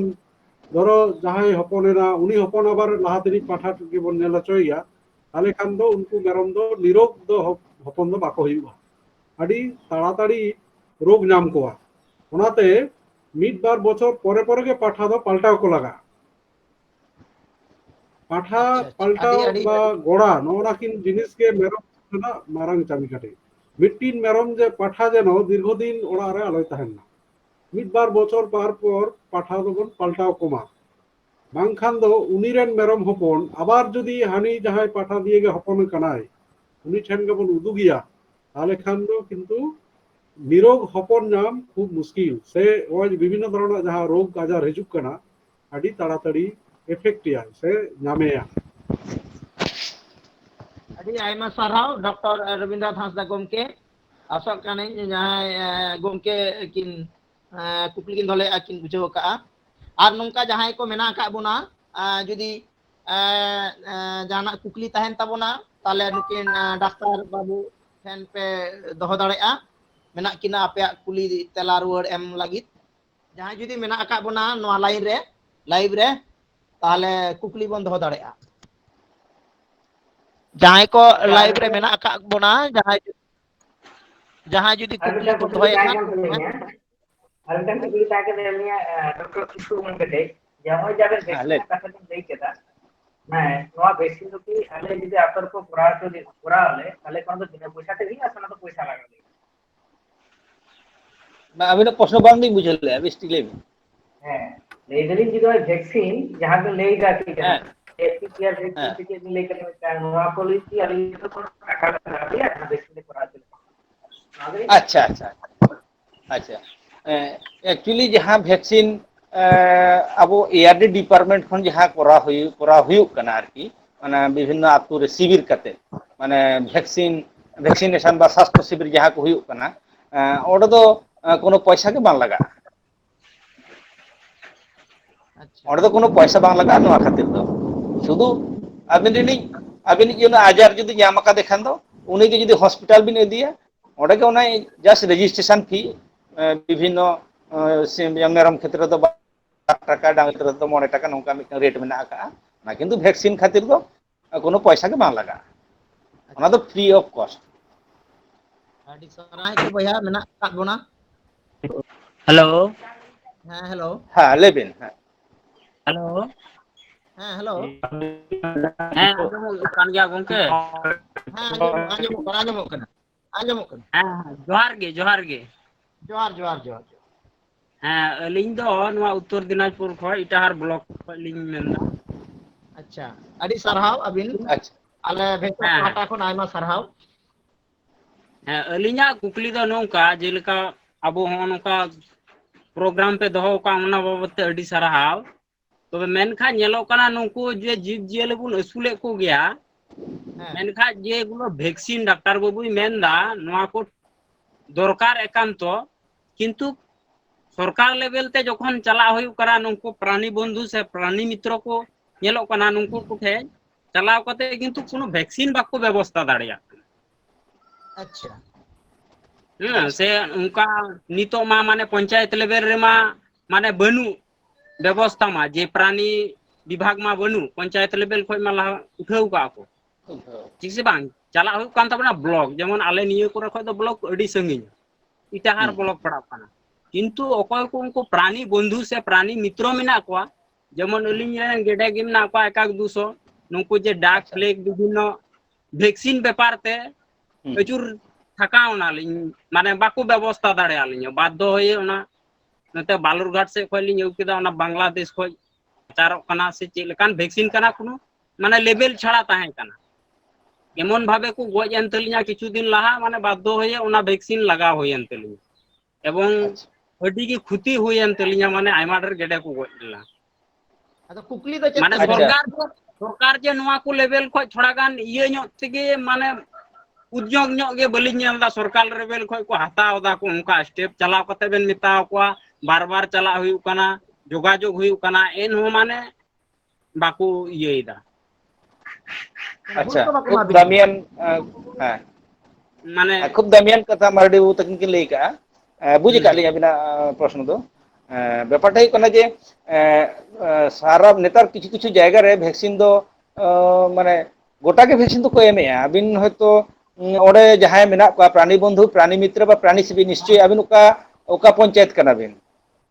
ᱦᱮᱸ ᱟᱹᱵᱤᱱ ᱟᱹᱞᱤᱧ ᱫᱚ ᱱᱚᱰᱮ ᱟᱹᱵᱤᱱ ᱡᱚᱨᱦᱟᱴ ᱯᱚᱧᱪᱟয়েᱛ ᱠᱟᱱᱟᱞᱤᱧ, ᱯᱚᱧᱪᱟয়েᱛ। ᱡᱳᱨᱦᱟᱴ ᱯᱚᱧᱪᱟয়েᱛ, ᱟᱫᱚ ᱡᱳᱨᱦᱟᱴ ᱯᱚᱧᱪᱟয়েᱛ ᱨᱮ ᱱᱤᱥᱪᱚᱭ ᱯᱨᱟণী ᱵᱚᱱᱫᱷᱩ ᱯᱨᱟণী ᱢᱤᱛᱨᱟ ᱢᱮᱱᱟᱜ ᱠᱚᱣᱟ, ᱟᱨ ᱦᱮᱸ ᱯᱨᱟণী ᱢᱤᱛᱨᱚ ᱴᱷᱮᱱ ᱩᱱᱠᱩ ᱠᱷᱚᱡ ᱞᱤᱧ ᱪᱟᱞᱟᱣ ᱠᱟᱱᱟᱞᱤᱧ, ᱦᱮᱸ ᱟᱪᱪᱷᱟ ᱵᱷᱮᱠᱥᱤᱱ ᱵᱟᱵᱚᱫ ᱚᱱᱟ ᱛᱮᱞᱤᱧ ᱫᱚ ᱯᱚᱨᱯᱚᱨ 2 ᱥᱮᱨᱢᱟ ᱠᱤᱱᱛᱩ ᱱᱚᱣᱟ FMD ভ্যাকসিন ᱮᱢ ᱟᱠᱟᱜᱼᱟ। ᱦᱮᱸ ᱜᱚᱝᱠᱮ ᱮবার ᱡᱟᱦᱟᱸ ᱜᱮᱰᱮ ᱵᱤᱱ ᱜᱚᱝᱠᱮ ᱞᱟᱹᱭᱮᱫ ᱠᱚᱣᱟ, ᱟᱹᱵᱤᱱ ᱠᱟᱹᱴᱤᱡ ᱰᱚᱠᱴᱚᱨ ᱦᱮᱸ ᱠᱤᱥᱠᱩ ᱜᱚᱢᱠᱮ ᱱᱩᱠᱤᱱ ᱦᱮᱸ ᱦᱮᱸ ᱡᱟᱦᱟᱸ ᱠᱟᱭᱞᱩ ᱢᱟᱱᱰᱤ ᱜᱚᱢᱠᱮ ᱛᱟᱹᱠᱤᱱ ᱠᱤᱱ ᱠᱩᱠᱞᱤ ᱠᱤᱱ ᱫᱚᱦᱚ ᱠᱟᱜᱼᱟ, ᱚᱱᱟ ᱫᱚ ᱱᱩᱠᱤᱱ ᱜᱮᱰᱮ ᱥᱤᱢ ᱱᱚᱜᱼᱚ ᱜᱮᱰᱮ ᱱᱚᱝᱠᱟᱱ ᱜᱮᱰᱮ ᱡᱟᱦᱟᱸ ᱦᱮᱸ ᱡᱤᱵᱽᱼᱡᱤᱭᱟᱹᱞᱤ ᱠᱤᱱ ᱟᱪᱪᱷᱟ ᱫᱚᱦᱚ ᱠᱟᱜᱼᱟ, ᱩᱱᱠᱩᱣᱟᱜ ᱵᱷᱮᱠᱥᱤᱱ ᱵᱟᱵᱚᱫ ᱨᱚᱲ ᱵᱤᱱ। ᱟᱪᱪᱷᱟ ᱟᱪᱪᱷᱟ, ᱛᱟᱦᱞᱮ ᱛᱟᱨ ᱢᱟᱱᱮ ᱡᱚᱛᱚ ᱜᱮ ᱱᱩᱠᱤᱱᱟᱜ ᱛᱤᱦᱤᱧ ᱠᱟᱛᱷᱟ ᱚᱠᱟ ᱠᱚᱨᱮ ᱠᱤᱱ ᱧᱟᱢᱟ ᱟᱨ ᱪᱮᱫ ᱞᱮᱠᱟ ᱛᱮᱠᱤᱱ ᱧᱟᱢᱟ? ᱟᱪᱪᱷᱟ ᱢᱟᱨᱰᱤ ᱵᱟᱵᱩ, ᱦᱮᱸ ᱟᱹᱵᱤᱱ ᱞᱟᱹᱭ ᱵᱮᱱ ᱡᱟᱦᱟᱸᱨᱮ ᱰᱟক্তার বাবু মানে ব্লক প্রাণী স্বাস্থ্য কেন্দ্র আর মিদᱴᱟᱝ অতিরিক্ত ব্লক প্রাণী স্বাস্থ্য কেন্দ্র মেনাᱜ তো, ᱚᱸᱰᱮ ᱦᱚᱭᱛᱚ ᱵᱟᱨᱭᱟ ᱰᱟক্তার ᱵᱟᱵᱩ ᱠᱤᱱ ᱛᱟᱦᱮᱱᱟ, ᱦᱮᱸ ᱦᱮᱸ ᱟᱹᱵᱤᱱ ᱰᱟᱭᱨᱮᱠᱴ ᱚᱸᱰᱮ ᱵᱤᱱ ᱪᱟᱞᱟᱜᱼᱟ, ᱦᱮᱸ ᱚᱸᱰᱮ ᱵᱤᱱ ᱪᱟᱞᱟᱜᱼᱟ, ᱚᱸᱰᱮ ᱠᱩᱠᱞᱤ ᱠᱟᱛᱮ ᱛᱤᱥ ᱠᱚ ᱵᱷᱮᱠᱥᱤᱱ ᱠᱚᱣᱟ, ᱪᱮᱫ ᱵᱟᱨ ᱢᱤᱫᱴᱟᱝ ᱵᱟᱨ ᱱᱤᱨᱫᱤᱥᱴᱚ ᱢᱮᱱᱟᱜᱼᱟ। ᱳᱭ ᱡᱟᱦᱟᱸ ᱠᱤᱪᱷᱩ ᱠᱤᱪᱷᱩ ᱵᱞᱚᱠ ᱫᱚ ᱵᱩধবার, ᱠᱤᱪᱷᱩ ᱠᱤᱪᱷᱩ ᱵᱞᱚᱠ ᱫᱚ ᱦᱚᱭতো ᱵᱨᱤᱦᱚᱥᱯᱚতিবার, ᱟᱠᱚᱣᱟᱜ ᱥᱩᱵᱤᱫᱷᱟ ᱢᱚতো ᱟᱨᱠᱤ, ᱦᱮᱸ ᱢᱮক্সᱤᱢᱟᱢ ᱜᱮ ᱵᱩধবার বা বৃহস্পতিবার ᱱᱚᱝᱠᱟ ᱜᱮᱠᱚ ᱵᱷᱮᱠসᱤᱱᱮᱫ ᱠᱚᱣᱟ। ᱟᱵᱤᱱ ᱡᱩᱫᱤ ᱤᱱᱟᱹ ᱫᱤᱱ ᱨᱮ ᱚᱸᱰᱮ ᱠᱟᱹᱴᱤᱡ ᱢᱟᱲᱟᱝ ᱨᱮ ᱪᱟᱞᱟᱣ ᱠᱟᱛᱮ ᱠᱩᱠᱞᱤ ᱠᱩᱞᱤ ᱠᱚᱣᱟᱵᱤᱱ ᱡᱮ ᱛᱤᱥ ᱱᱚᱰᱮ ᱱᱚᱣᱟ ᱵᱷᱮᱠᱥᱤᱱ ᱞᱤᱧ ᱧᱟᱢᱟ। এবার চেদ লেকা আবিন দো হয়তো ভ্যাকসিন দো ওড়ে দো বাং को एमाबिना डायरेक्ट दो আবিন ওড়ে ইদি হিউয়া আবিন হসপিটাল তে আবিন রিন জিনিস ইদি হিউয়া গেড়ে को ইদি হিউয়া এবার নিতো আবিন যদি 100 টি 1200 টি গিড়ে को তাহেনা আবিন দো বাং বিন ইদি দাড়িয়া को ওড়ে দো ঠিক সে হ্যাঁ এবার দো আবিন ওড়ে খনা ডাক্তার বাবু লই কাতে ওড়ে খনা যাহাই প্রাণী বন্ধু মেনায়া উনি মাধ্যম তে বাবা প্রাণী মিত্র মেনায় যাহাই উনি মাধ্যম তে যাতে ওড়ে ভ্যাকসিন করা কমা ওনা দো ডাক্তার বাবু সালা লই লপই কাতে ওনা দো কামি দো করা হইবা যাই হোক সেরকম আর কি উনকু প্রাণী বন্ধু সে ইয়ে হ সেরকম মানে সাড়া বাকো এম গল দা বুঝে হ্যাঁ হ্যাঁ কিছু জায়গা রে মেনা কোয়া আদো মান্ডি গমকে আজম কে আবিন ডাক্তার বাবু কথা আলিং জাহালিং বুঝাও কি ওনা কে আবিন লি আবিন কেনা ডাক্তার বাবু লে হচয়া যে নুকু প্রাণী বন্ধু প্রাণী মিত্রা সাং যখন গুরুত্ব আবিন বাকো আবিন কেনা আবিন দো ব্লক রে যাহা ডাক্তার মেনা আকা কোয়া ডাক্তার বাবু ঠে নুকু নুকু নুকু গমকে को লেকা যাহা ডাক্তার को মেনা আকা কোয়া আবিন যদি সরাসরি যেহেতু আবিন রেন আডি আইমা ঢের সাই সিম সে গেডে বিন দহ কা কোয়া তো নোয়া বাবু যদি ডাক্তার গমকে সাং বিন রপড়া পার্সোনালি আলিলিং মনে হয় আরো ভালো দিসুদিস আরো ভালো কেটি গুরুত্ব এমা বিনা যে আবিন গেডে বিন আসুল কা কোয়া নোয়া দো ওনা ব্লক রেনা মিটাং ভালো মিটাং নজির কান মানে যেহেতু প্রোগ্রেসিভ ফার্মার প্রোগ্রেসিভ ফার্মার কানা বিন আবিন দো কো লক্ষ্য নজর আবিনা ওনাতে একবারে কথা হিসেবে ধালি বুঝাও আবিন দো ডাক্তার সাং সরাসরি যোগাযোগ একবারে আচ্ছা আচ্ছা ঠিক আচ্ছা তিহিন থোড়া না মেরম বাবতে থোড়া লিং আরো মিটে কাটি কুকলি লিং দহয়দা হ্যাঁ হ্যাঁ ভাইবেন হেলো কানা তো নুকু মেরম কিন্তু হপন তোরা গoj har ঢের ঢের গে কো ইয়ে কানা হাসদা গুংকি লাহাই লই ᱧᱚᱜ কেদা মানে উনকু বোদা সে ওনা হো মিটে প্রবলেম কানা আবেন হো অনে যে কেদা থোড়া অনে কু ই এডা কো পাতলা পায়খানা নোয়া হো মেনা আড়া আর চে কো হই দাড়িয়া মানে দেখা যাচ্ছে ñeলok কানা কো উনকু হপন তোরা 1 থেকে 1.5 মাস से 2 মাস মধ্যে নুকা খুব কো গজক কানা আর কি মানে যেখানে কো হই কোনা উনকু হপন গজক হার মানে আতু দিসম রে খুব ঢের গে ñeলok কানা বাকো বাঞ্চাও দাড়িয়া কো কানা हेलो डॉक्टर गमके चाइना बिन हेलो डॉक्टर गमके hello hello hello hello hello hello hello doctor गमके चाइना बिन हेलो किसको गमके हेलो किसको गमके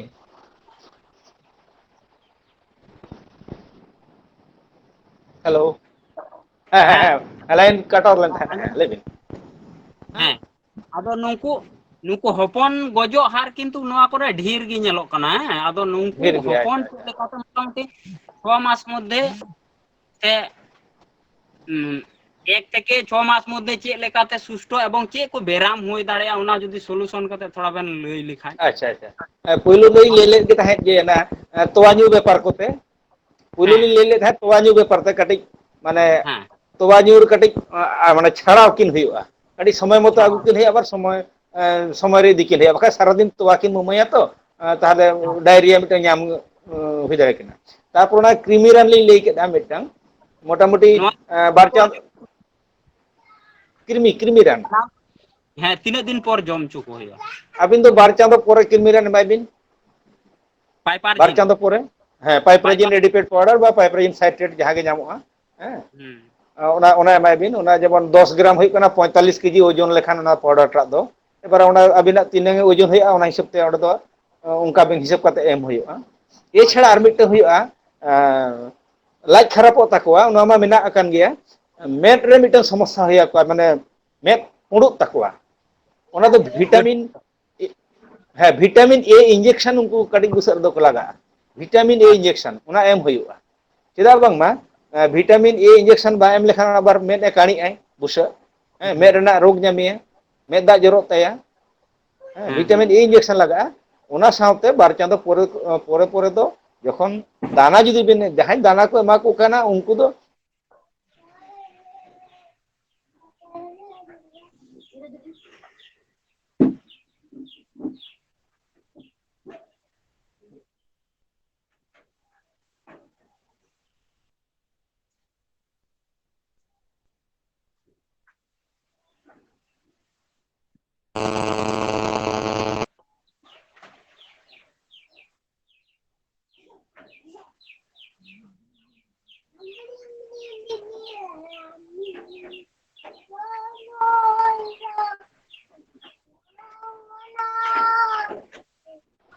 हेलो हेलो ᱦᱮᱸ ᱟᱸᱡᱚᱢ ᱠᱟᱱᱟ ᱦᱮᱸ ᱟᱸᱡᱚᱢ ᱧᱟᱢ ᱠᱟᱜ ᱦᱮᱸ ᱵᱤᱱ ᱟᱸᱡᱚᱢ ᱫᱟᱞᱤᱧ ᱟᱨ ᱠᱤᱪᱷᱩ ᱠᱨᱤᱢᱤ ᱨᱟᱱ ᱢᱤᱫᱴᱟᱝ ᱠᱨᱤᱢᱤ ᱞᱤᱧ ᱞᱟᱹᱭ ᱠᱟᱜᱼᱟ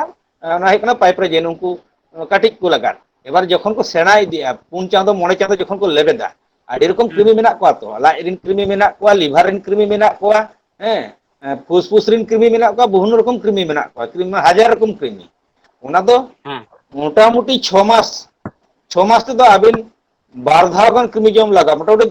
चांदो रे 2 चांदो अंतर कृमि रान एम हुई ताबिना मेरम 2 चांदो अंतर 2 चांदो अंतर और जहां को गाभिन तो तुरुई चांदो रे बाय गाभिनोग कना अबिन दो आराम ते तुरुई चांदो धारिज मेरम दो बार धाव कृमि रान बिन एमा कोआ ᱟᱪᱪᱷᱟ ᱚᱱᱟ ᱯᱟᱭᱯᱟᱨ ᱡᱤᱱ ᱜᱮ पाइपराजिन दो बांगा दो एटा रान मेना ओना दो फेनबेंडाजोल ᱛᱷᱚᱲᱟ ᱵᱮᱱ मेना ᱞᱟᱹᱭ एलबेंडाजोल मेना हैं ओना एलबेंडाजोल मा डोजिंग ओना दो नेल काते डोजिंग पेपर मेना तो अबिन रिन तीन मारंग आए ओना हिसाब ते केजी हिसाब ते आरकी एक ओना दो लोकल डाक्टर बु सला बिन जोगाजोग लखन भागी आरो हैं ᱦᱮᱸ ᱦᱮᱸ ᱦᱮᱸ ᱚᱱᱟ ᱠᱚᱢᱟ माने ᱞᱳᱠᱟᱞ अबिन ᱨᱮᱦᱚᱸ 6 मास ᱧᱟᱢᱚᱜ धारिज दो कृमि रान वैक्सीन 6 मास धारिज अबिन कृमि रान और वैक्सीन नुआ दो किंतु आलोबिन बंदोया ताले ठीक को तहना मेरम अच्छा ओना 6 मास बेन लई के वैक्सीन दो तिने दम लगावा मिटे गे से बारिया वैक्सीन मिटंग पीपीआर वैक्सीन ओना जहां ते को बिसी को गुजुक कर नितो जहां बिन लई के दो ओना दो अवश्य गे 2 चांदो मध्य रे लगा माने 2 चांदो बयस हुई लेन ताय खान गे हुई एम हुईवा अच्छा बुझु अच्छा के ठीक गया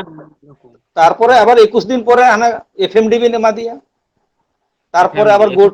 गोट पॉक्स बिन एमा दिया निया पिया वैक्सीन एमा लेको खान दे ठीक बा को एटा एटा वैक्सीन हो मेना किंतु अब नोडो दो अवेलेबल बचू का आदो विदेश को रहे तो मेना और अब नोडो अवेलेबल बचू आडी रकम वैक्सीन गे मेना का हां ठीक कन गया इनेगी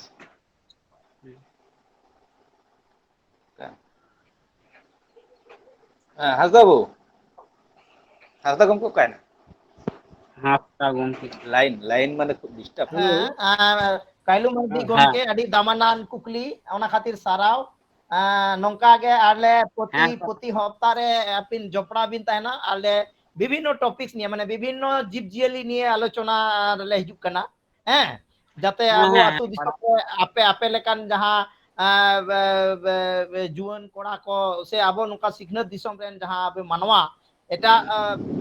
भाबते चाकरी को बांग को नामिया चिकाते नुकु आकवा जांगा तको तिकु केटे जाड़े ओना गे आलेया नोआ डहार रेना हुदिस कना और नोआ दो आले आपे को खातिर ते गेले नोआ ले तैयार रखा और ओना रे जुदी जपड़ाव पे तहना आसो आली किछु गान दो उपकार पे न्यामा आलेया नोआ मिद बार डॉक्टर बाबू को हुदिस ते ओनाते पाएगे हाँ आइमा अड़ी आइमा आइमा नपाय सारा काना हाँ आइमा सरा ठीक आरा साइमा आडी सांगिन दिसम खन बिन जपड़ाव कना इटाहाट दक्षिण दिनाजपुर ताई तो हाँ उत्तर दिनाजपुर पड़ा कोना नवा उत्तर दिनाजपुर आदो जहां को मेना आकात बोना ताहले जुदी कुकली बंद दो दाड़े जहां कुकली मेना खान आडी नापाय जहां को मेना आकात बोना कुकली कुली दो कान लेकिन डॉक्टर कुकली बगिन हेलो हेलो हेलो जोहार गी सानाम गोंके को जोहार जोहार अबिन जोहार गी अलिंग दो राजेश हेम्ब्रम अच्छा ओका खन बिन दार्जिलिंग जिला खय अच्छा अच्छा आडी आडी आइमा सरहाव आडी आइमा सरहाव सरहाव गी आमेन हां अलिंगा कुकली दो कना जेमन 12 मास जतो दारी ना सकाम को तो बांग तहन कना आदम को तो पर्णमोची उद्भिद कना तो आदो ओना को दो न्यूरह कना दारी सकाम को आदो निया ओका को घास नेतार उडुक कना 12 मास चास लेखा माने मेरम होक गाय डांगरी होक और एटा जीव जियली को हो माने जम उचु को गानोआ उनकान घास सेना जहान बेन लई दाड़िया अच्छा ओका ठेन दो कुकली बिन दोहय आबिन निया दो निर्मल गंके डॉक्टर निर्मल गंके अच्छा निर्मल गंके डॉक्टर निर्मल टुडू डॉक्टर निर्मल टुडू मेना का बिना हेलो हां आजम दली हां डॉक्टर निर्मल टुडू गंके मेना का बिना घास राजेश हेम्ब्रम गोमके अभी ठेन कुकली दो काय जे चेक रकम माने चेक लेकाना घास को मेरम बाखराते चास लेखान से नामुआ ओका करे ओना बाबतते उनकिन अभी ठेन कटी किन आजम लगी माने किछु जहाँ घास है आरकी किछु ग्रीष्मकाल दो खूब असुविधा गया जम न्यू उनका जीव जिले को जम न्यू ओना बाबतते तो किछु किछु घास मेरा है आरकी जहाँ दो शीतकाल रे आदो होई को ओट्स बारसिम नोआ हो किछु मेना जो बारसिम दो पे चांदो भीतर तेगे हुआ ओट्स दो किछु काटिंग मेना ओना काटिंग माने गेट काते को लगावा ओना हो आर बारसिम दो शीतकाल गे हुआ आर किछु घास मेना आरो नेपियर घास दो नेपियर है ओना हो बार रकम मेना नेपियर हाइब्रिड नेपियर हो मेना आदो ओना को घास को ओना काटिंग किछु लगाव लेखान गे ओना किंतु आदि दिन चला मोटामुटी 3-4 बछर दो चला जेमन नेपियर घास आदो शुधु घास एकला एमा नितो बर्षा काल गे बेसी ओना घास दो को लगावा नितो और ओना मिधा ओना जदि लगा हुआ 2-3 बछर दो आराम से हुआ आदो है किछु ओना रे माने असुविधा हो मेना जेमन नेपियर घास रे जहाँ असुविधा ओना दो किछु ओना जहाँ फॉस्फोरस किछु मेना यार फॉस्फोरस बाते किछु असुविधा हुआ आदो शुधु ओना मतो दो बांग जम चके ओना साथे आरो जम चको हुआ जेमन ग्रीष्मकाल ओना जदि ताहेना ओना साथे बुसु हो ऑर्डर इदी कते मिदिन टॉपिक दोया ऑर्डर इदी कते टाइम हो चला कना ऑर्डर इदी कते मिदिन टॉपिक ऑर्डर इदी कते आर नोआ को मोटा मोटी नोडे कल्याणी रे ᱧᱟᱢᱚᱜᱼᱟ कल्याणी नोडे कल्याणी रे बार जायगा रे मेना नोडे नेशनल डेयरी रिसर्च इंस्टीट्यूट आर रीजनल फॉरेस्ट स्टेशन नोडे हो कल्याणी रे नोडे मोटा मोटी उनको सीड होको इया माने ये चारा माने बीज आरकी आर हुकना काटिंग होको नोडे को माने को एमा को तबे जोगाजोग लगा तारपरे नोडे विधान चंद्र कृषि विश्वविद्यालय रहो नोडे बयसपुर कैंपस रे नोडे हो ᱧᱟᱢᱚᱜᱼᱟ ओंडे मेटान प्रोजेक्ट चालूआ ओना दो जोगाजोग गानोआ अवश्य ओना मेटान प्रोजेक्ट ना बयसपुर गे आ नोडे खन गे नोआ को इदिया आदो नॉर्थ बेंगल रे आदो ओंते दो बइन लई दाड़े कना तो नोडे खन को इदिया नोडे जहा कल्याणी रेगे मेना पे जायगा रे विधान चंद्र कृषि विश्वविद्यालय नोडे national dairy research institute Kalyani और रीजनल फॉरेस्ट स्टेशन जोटिया खाली रे खोज मा जोटिया खाली तो नोआ जे नोडे उत्तर बंग कृषि विश्वविद्यालय जहां मेना ओडे कोन को नाम दाड़े तो हां ओडे हो जेमो ओडे हो कुंडी बाड़ी जोटिया खाली रे आर मेटान जोगाजोग हुआ दार्जिलिंग केवीके मेना ओना माध्यम ते उनको को जोगाजोग रहो ᱧᱟᱢᱚᱜᱼᱟ कृषि विज्ञान केंद्र कालिम्पोंग रे जा मेना ओंडे हो उनको ये लोग खान दो जोगाजोग को उनको मोटा मोटी को जोगाजोग को दोया है करे ᱧᱟᱢᱚᱜᱼᱟ बांग ᱧᱟᱢᱚᱜᱼᱟ यार मोयनागुड़ी फार्म रे हां ये रहो मेना मोयनागुड़ी जलपाईगुड़ी मोयनागुड़ी ओंडा केवीके रहो ओंडे को चासा मोटा मोटी जतो केवीके रे को चासा यार की ताले बिन रमेश हेम्ब्रम गोमके बिन बुझे बड़ा के जिबा बड़ा नाम के अबिन थोड़ा ओने दार्जिलिंग ओकारे चेक केवीके डॉक्टर निर्मल टुडू कथाते केवीके और बखान मोयनागुड़ी जहां रामसाई फार्म जहां को लिया कना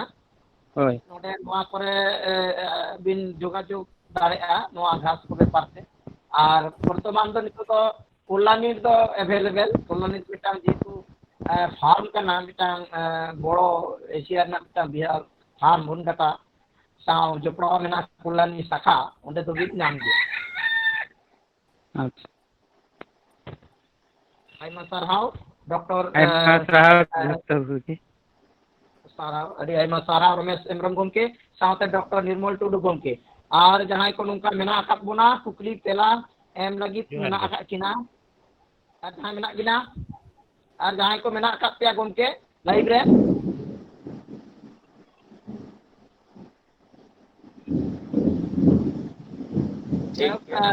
menak pa sa banga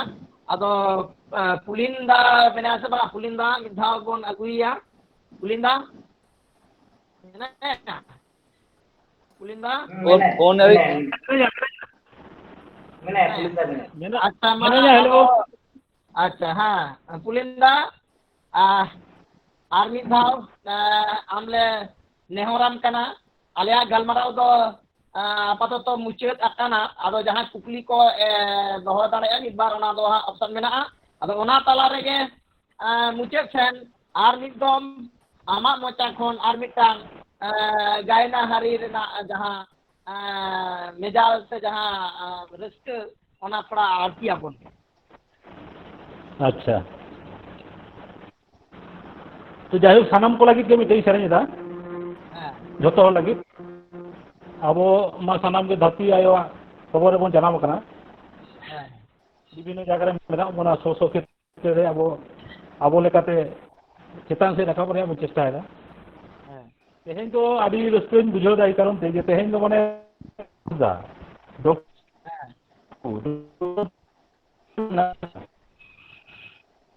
माने अभी तारा सापिया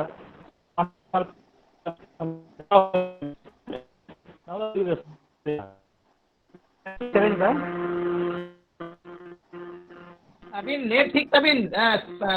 पुलिंदा अभी नेट ठीक तबिन बांग बिन जलो कना हेलो बांग बिन जलो कना बाहुआ तो हेलो करा हाँ nito nyelok kana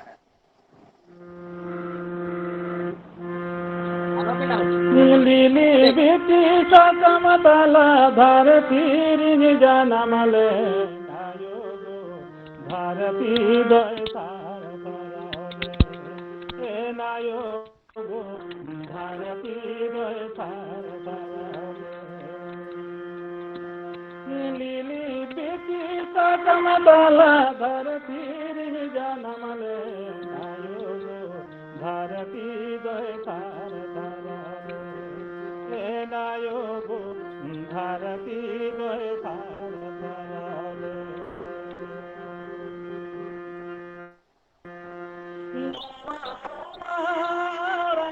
भारती हले आयो भारती दय भारती दय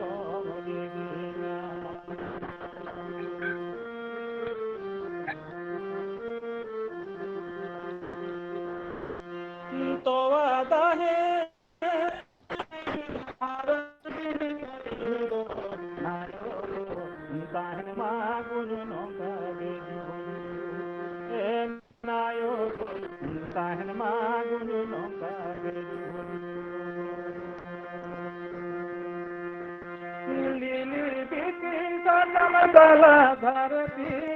जनमले आयो भारती दय तार नायो भारती दय तार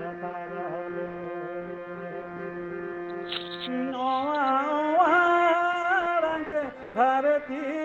हले आयो भारती दय नायो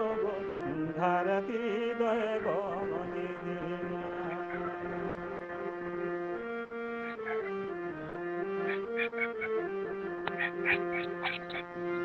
तो वादा है हरली दिनी दो नायो ताहन मागुल नौका दे ए नायो ताहन मागुल नौका दे ए नायो ताहन मागुल नौका दे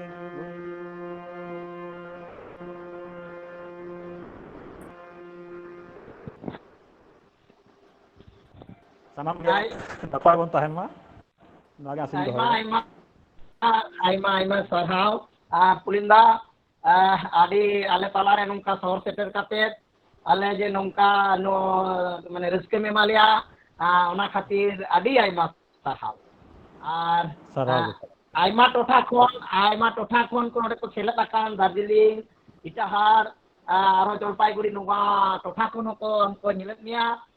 ᱚᱱᱟ ᱠᱷᱟᱹᱛᱤᱨ ᱱᱩᱠᱩ ᱟᱹᱰᱤ ᱨᱟᱹᱥᱠᱟᱹ ᱠᱚ ᱱᱚᱰᱮ ᱠᱚ ᱚᱞ ᱯᱟᱲᱦᱟᱣᱮᱫᱼᱟ ᱚᱱᱟ ᱠᱷᱟᱹᱛᱤᱨ ᱟᱨᱦᱚᱸ ᱟᱢ ᱟᱨ ᱢᱤᱫ ᱫᱷᱟᱣ ᱥᱟᱭ ᱥᱟᱭ ᱥᱟᱨᱦᱟᱣ ᱡᱚᱦᱟᱨᱤᱧ ᱪᱟᱞᱟᱢ ᱠᱟᱱᱟ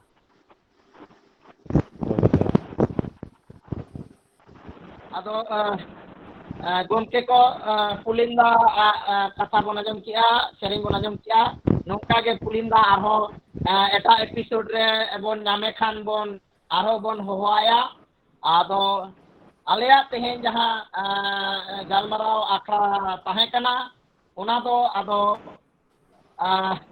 ᱟᱭᱢᱟ ᱴᱟᱭᱤᱢ ᱥᱮ ᱚᱠᱛᱚ ᱯᱚᱞᱚᱢᱮᱱᱟ ᱟᱫᱚ ᱛᱮᱦᱮᱧ ᱫᱚ ᱱᱚᱣᱟ ᱡᱟᱦᱟᱸ ᱢᱮᱨᱚᱢ ᱟᱹᱥᱩᱞ ᱵᱟᱵᱚᱫ ᱛᱮ ᱡᱟᱦᱟᱸ ᱜᱟᱞᱢᱟᱨᱟᱣ ᱛᱟᱦᱮᱸ ᱠᱟᱱᱟ ᱚᱱᱟ ᱜᱟᱞᱢᱟᱨᱟw ᱠᱤᱱ ᱫᱚᱦᱚ ᱠᱮᱜᱼᱟ ᱰᱚᱠᱴᱚᱨ ᱨᱚᱵᱤᱱᱫᱨᱚᱱᱟᱛᱷ ᱦᱟᱸᱥᱫᱟ ᱡᱟᱦᱟᱸ ᱫᱚ ᱠᱳᱞᱠᱟᱛᱟ ᱨᱮ ᱡᱤᱵᱽᱼᱡᱤᱭᱟᱹᱞᱤᱭᱟᱜ ᱡᱟᱦᱟᱸ ᱚᱞᱚᱜ ᱯᱟᱲᱦᱟᱣ ᱤᱛᱩᱱ ᱟᱥᱲᱟ ᱥᱮ ᱠᱚᱞᱮᱡᱽ ᱢᱮᱱᱟᱜᱼᱟ ᱚᱱᱟ ᱥᱟᱶ ᱡᱚᱯᱲᱟᱣ ᱢᱮᱱᱟᱭᱟ ᱟᱨ ᱥᱟᱶᱛᱮ ᱰᱚᱠᱴᱚᱨ ᱨᱚᱵᱤ ᱠᱤᱥᱠᱩ ᱡᱟᱦᱟᱸ ᱫᱚ ᱡᱤᱵᱽᱼᱡᱤᱭᱟᱹᱞᱤ ᱨᱟᱱ ᱢᱩᱨᱜᱟᱹᱱ ᱰᱟᱠᱛᱟᱨ ᱥᱟᱶᱛᱮ ᱱᱤᱛᱚᱜ ᱦᱚᱨᱤᱱᱜᱷᱟᱴ ᱟᱥᱟᱢ ᱨᱮ ᱥᱩᱠᱨᱤ ᱟᱹᱥᱩᱞ ᱵᱤᱵᱷᱟᱜᱽ ᱥᱟᱶ ᱞᱮᱛᱟᱲ ᱢᱮᱱᱟᱜ ᱟᱠᱟᱫᱮᱭᱟ ᱥᱚᱨᱠᱟরি ᱠᱚᱨᱢᱚᱪᱟᱨᱤ ᱦᱤᱥᱟᱹᱵ ᱛᱮ ᱟᱫᱚ ᱱᱩᱠᱤᱱ ᱟᱭᱢᱟ ᱠᱟᱛᱷᱟ ᱢᱮᱨᱚᱢ ᱟᱹᱥᱩᱞ ᱵᱟᱵᱚᱫ ᱛᱮᱠᱤᱱ ᱜᱟᱞᱢᱟᱨᱟw ᱠᱮᱫ ᱛᱟᱵᱚᱱᱟ ᱟᱨ ᱱᱚᱣᱟ ᱜᱟᱞᱢᱟᱨᱟᱣ ᱫᱚ ᱟᱹᱰᱤ ᱧᱤᱫᱟᱹ ᱥᱮ ᱟᱹᱰि ᱠᱷᱟᱹᱴᱤ ᱠᱤᱱ ᱜᱟᱞᱢᱟᱨᱟw ᱠᱮᱜᱼᱟ ᱟᱨ ᱱᱚᱣᱟ ᱜᱟᱞᱢᱟᱨᱟw ᱛᱟᱞᱟᱛᱮ ᱟᱭᱢᱟ ᱦᱚᱲ ᱡᱟᱦᱟᱸᱭ ᱠᱚ ᱥᱮᱞᱮᱫ ᱞᱮᱱᱟ ᱱᱩᱠᱩ ko ᱱᱚᱣᱟ ᱜᱟᱞᱢᱟᱨᱟw ᱟᱸᱡᱚᱢ ᱠᱟᱛᱮ ᱢᱤᱫ ᱵᱟᱨ ᱠᱩᱠᱞᱤ ᱦᱚᱸᱠᱚ ᱫᱚᱦᱚ ᱠᱮᱜᱼᱟ ᱚᱱᱟ ᱨᱮᱱᱟᱜ ᱛᱮᱞᱟ ᱨᱩᱣᱟᱹᱲ ᱦᱚᱸᱠᱤᱱ ᱮᱢ ᱠᱮᱜᱼᱟ ᱟᱨ ᱱᱚᱝᱠᱟ ᱜᱮ ᱱᱚᱣᱟ ᱢᱮᱨᱚᱢ ᱟᱹᱥᱩᱞ ᱛᱟᱞᱟᱛᱮ ᱡᱟᱛᱮ ᱥᱩᱞᱩᱠ ᱡᱤᱭᱚᱱ ᱵᱚᱱ ᱠᱷᱟᱸᱰᱟᱣ ᱫᱟᱲᱮᱜ ᱢᱟ ᱚᱱᱟ ᱨᱮᱱᱟᱜ ᱫᱤᱥ ᱦᱩᱫᱤᱥ ᱰᱟᱠᱛᱟᱨ ᱜᱚᱢᱠᱮ ᱛᱟᱹᱠᱤᱱ ᱮᱢ ᱠᱮᱜᱼᱟ ᱠᱤᱱ ᱟᱫᱚ ᱟᱵᱚ ᱠᱚ ᱟᱹᱛᱩ ᱫᱤᱥᱚᱢ ᱨᱮ ᱡᱟᱦᱟᱸ ᱢᱮᱱᱟᱜ ᱟᱠᱟᱫ ᱵᱚᱱᱟ ᱛᱤᱱᱟᱹᱜ ᱵᱚᱱ ᱦᱟᱛᱟᱣ ᱫᱟᱲᱮᱭᱟᱜ ᱠᱟᱱᱟ ᱚᱱᱟ ko ᱩᱭᱦᱟᱹᱨ ᱵᱷᱟᱵᱽᱱᱟ ᱠᱟᱛᱮ ᱠᱟᱹᱢᱤᱭᱟᱵᱚᱱ ᱟᱫᱚ ᱱᱚᱝᱠᱟ ᱞᱟᱹᱭ ᱠᱟᱛᱮ ᱟᱨ ᱛᱮᱦᱮᱧᱟᱜ ᱱᱚᱣᱟ ᱦᱩᱰᱤᱧ ᱢᱟᱪᱷᱟ ᱡᱟᱦᱟᱸ ᱢᱮᱨᱚᱢ ᱟᱹᱥᱩᱞ ᱠᱟᱛᱮ ᱥᱩᱞᱩᱠ ᱡᱤᱭᱚᱱ ᱠᱷᱟᱸᱰᱟᱣ ᱱᱚᱣᱟ ᱜᱟᱞᱢᱟᱨᱟw ᱫᱚ ᱱᱚᱰᱮ ᱜᱮ ᱟᱞᱮ ᱵᱷᱮᱴᱮᱱᱟরি ᱥᱟᱱᱛᱟᱲ ᱮᱥᱳᱥᱤᱭᱮᱥᱚᱱ ᱯᱚᱥᱪᱤᱢ ᱵᱟᱝᱞᱟ ᱯᱟᱦᱴᱟ ᱠᱷᱚᱱ ᱱᱚᱣᱟ ᱫᱚ ᱱᱚᱰᱮ ᱜᱮᱞᱮ ᱮᱛᱚᱢ ᱠᱚᱭ ᱠᱮᱜᱼᱟ ᱥᱮ ᱢᱩᱪᱟᱹᱫ ᱠᱮᱜᱼᱟ ᱞᱮ ᱢᱟ ᱛᱟᱦᱚᱞᱮ ᱱᱚᱰᱮ ᱥᱮᱞᱮᱫ ᱟᱠᱟᱱ ᱥᱟᱱᱟᱢ ᱠᱚᱜᱮ ᱟᱨ ᱡᱚᱦᱟᱨ ᱡᱚᱦᱟᱨ ᱡᱚᱦᱟᱨ ᱜᱮ